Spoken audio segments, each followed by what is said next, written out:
Hello everyone, this is Jill Thompson and I am going to review the positioning grid and analysis for the North Carolina local mead market. So in looking at what wine and or mead drinkers want and also don't want or are finding that they're frustrated with, it was identified that millennials and Gen Xers, our target audience, are interested in craft products. So they want to try unique beverages and sustainable products. So it's really important to focus on varieties for that reason. Millennial women are interested in higher quality wine products and are willing to pay for it. So again, looking at variety, what types of wine or mead are offered, as well as different options for drinking the mead, whether it be in a bottle or by glass.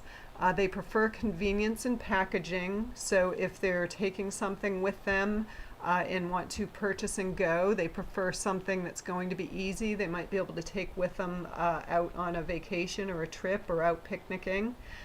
They enjoy ladies' night out over wine and or mead with friends. That's popular, so we're seeing that that particular target group enjoys the experience and having the experience with friends. And so therefore having convenience in when they go and where they go is important.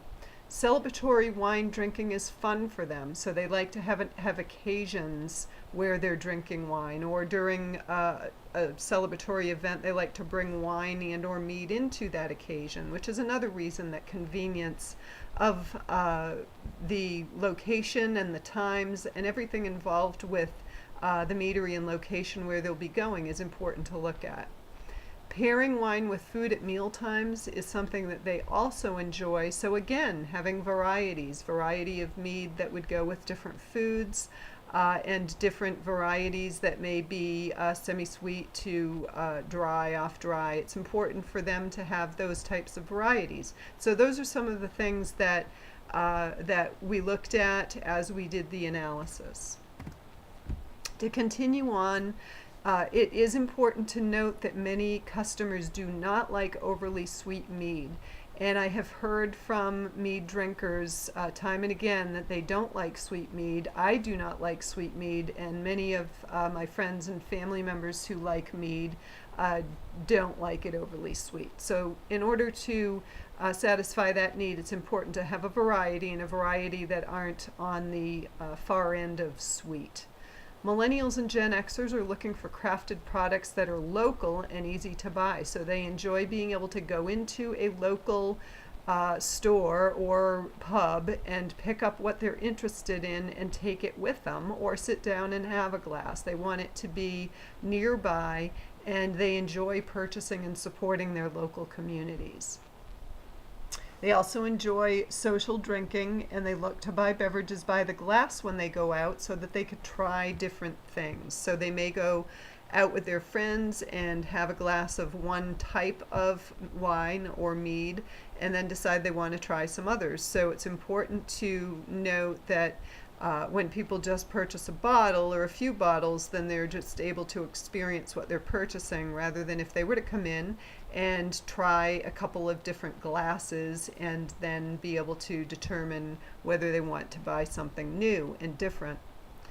So online wine options and the sale of online wine is something that's we looked at in terms of variety and offering variety to folks, so that they not only have the option to purchase on site, but they could leave and purchase online, especially with the tourist population. If we are located in Asheville, which is our plan, then it would be important for tourists to know, oh, I really like this mead. When I go home, I want an option to be able to buy it and have it shipped to me. So that's something that's another option related to variety, but it isn't in as high demand now from the millennial population and other populations, but it is growing. So it's something that would be important to look at in terms of variety and offering variety.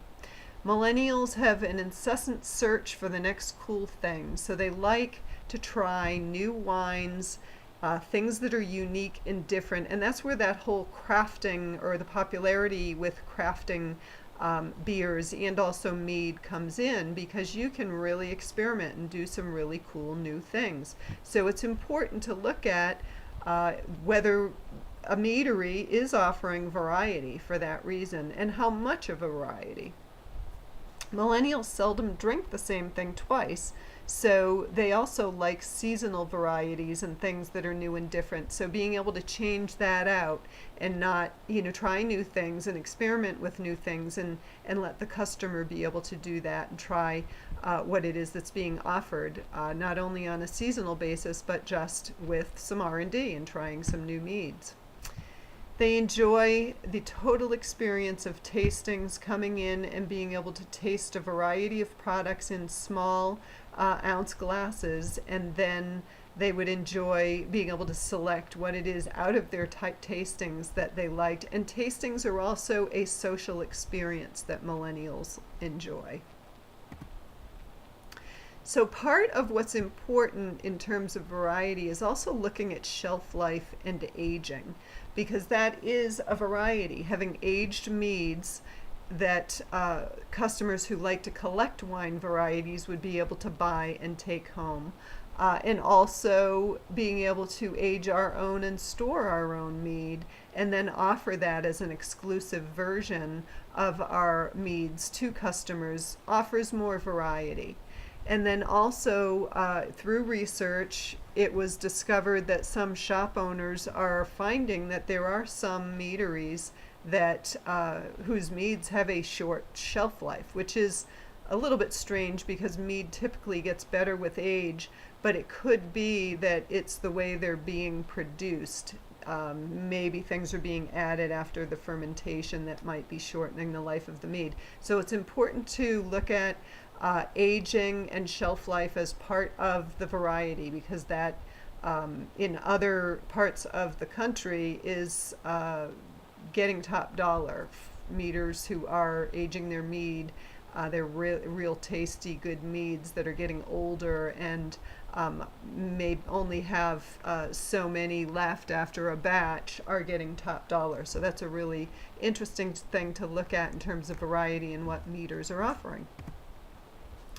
So here are some availability and option scenarios that we looked at in looking at the meaderies specifically in North Carolina. So in terms of availability, it was hours of operation, when are they open, because it's important for our target audience to be able to go in when they want with their friends if they're out having a celebration or an experience, and know, okay, I'm able to go to this meadery and it's going to be opened and it's going to stay open at least for a good part of the night.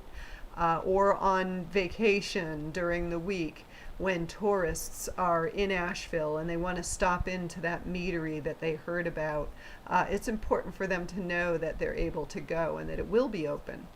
Purchasing options is another category that was looked at in terms of analysis for the positioning grid, and looking at the different types of mead varieties, how many are being sold, whether the meaderies are selling by the glass and or bottle, aged varieties, are they available, and are the meaderies offering online purchases. So those are the different purchasing options that were looked at.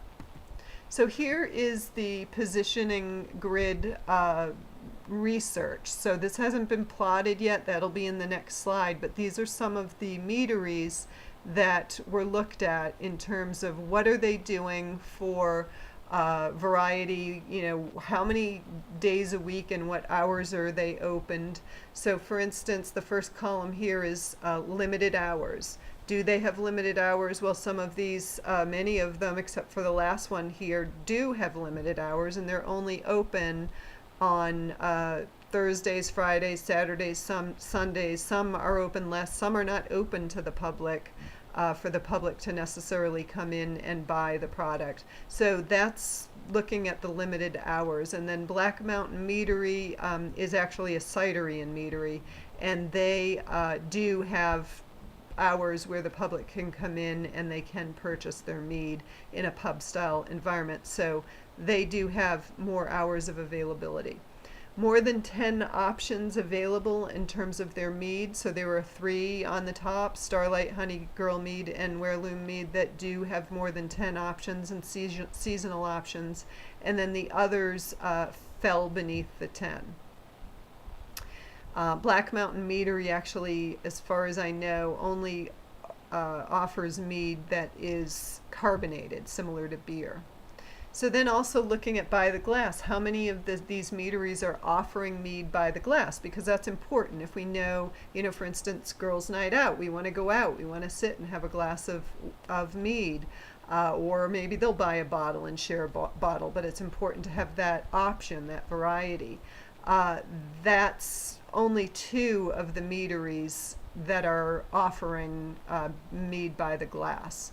And then Black Mountain Meadery again but it's a carbonated version, which is very different to the type of mead that we'll be selling. Aged meads, a lot of them are not marketing that they have aged meads.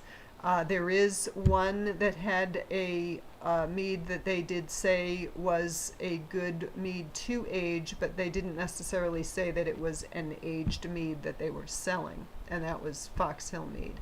And then online, most of them are selling online.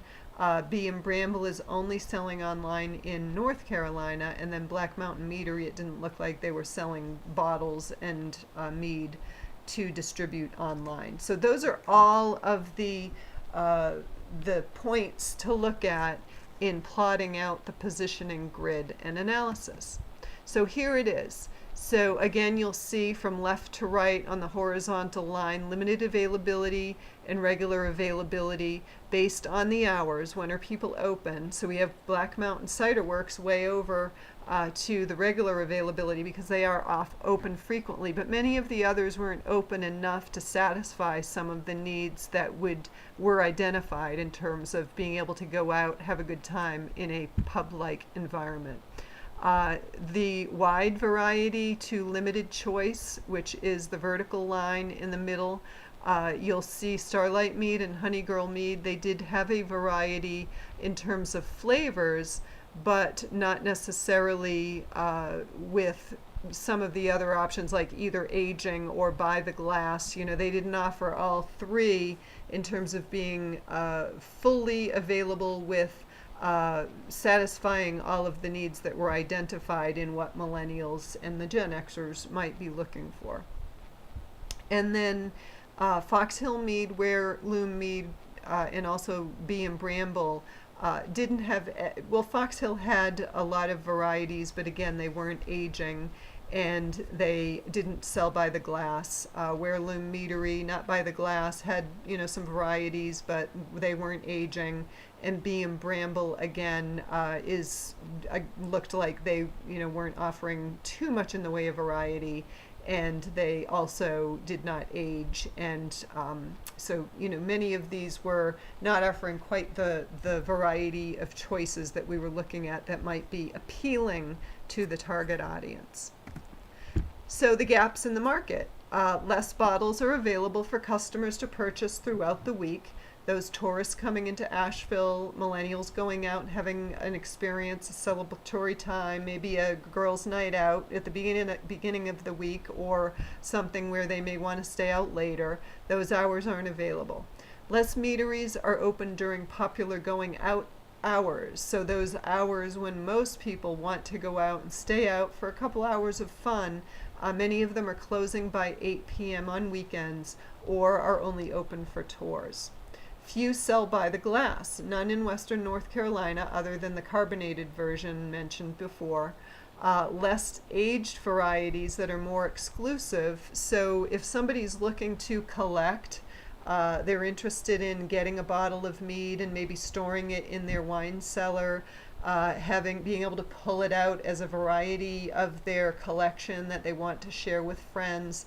That seemed to be a market that we could probably tap into in terms of being able to offer some aged exclusive varieties for people that they can collect and take with them. And just to note, We feel like we have a pretty good understanding about the aging process and what might be causing shortened life on some of the meads. So that's where we really want to focus on offering some of these exclusive aged meads, in addition to some of the other varieties that are more economical. And only half sell more than 10 varieties. So, it's important to offer a lot of varieties, and those may come and go depending on seasons.